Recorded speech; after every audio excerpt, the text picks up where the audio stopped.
ఇప్పుడు మీరు ఎవరైనా ప్రేమించారంటే, లేకపోతే మనల్ని ఎవరైనా ప్రేమిస్తున్నారంటే మన దగ్గర నుంచి ఏదో ఒకటి ఆశిస్తారు, అవునా? ఈ లోక ప్రేమంలో ఏంటి, మనకి ఏదైనా చేస్తారేమో, మనం ఏమైనా చేయగలుగుతామేమో, మనకేమైనా వస్తుందేమో అని ఆశపడతా ఉంటాం. యేసుక్రీస్తు ప్రభు గారు ఆశపడుతుంది ఏంటో తెలుసా? నేను రాజకుమారుడిగా రాజకుమార్తెగా చేయాలని ఆయన ఆశపడతా ఉన్నాడు. ఆయన రాజ్యంలో నేను చేర్చుకోవాలని ఆశపడతా ఉన్నాడు. ఆయన పరలోక రాజ్యంలో సుఖ సంతోషాలతో నేను ఉంచాలనుకుంటా ఉన్నాడు. ఆ రోజు రాబోతుంది, ఆ రాకడ రాబోతుంది.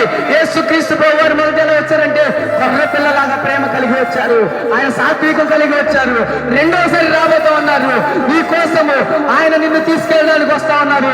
ఎలా వస్తున్నారంటే గర్జించు సింహం వలె వస్తున్నారు, గర్జించు సింహం వలె వస్తున్నారు. ఈ రోజు నీవు రక్షణ పాత్ర పట్టుకొని, రక్షణ చేబునుకొని నీవు సిద్ధముగా ఉంటే దేవుడు రాకడను మేఘమెక్కే గుంపులో మనం ఉంటామండి.